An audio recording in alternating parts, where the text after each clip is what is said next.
Welcome to Scholar's Tutorial, where every concept is simplified for smarter practice.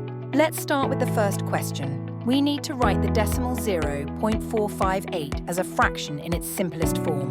These are the possible fraction forms. The correct answer is option D. To convert a decimal into a fraction, write it over 1,000 because there are 3 decimal places. So 0.458 becomes 458 over 1,000.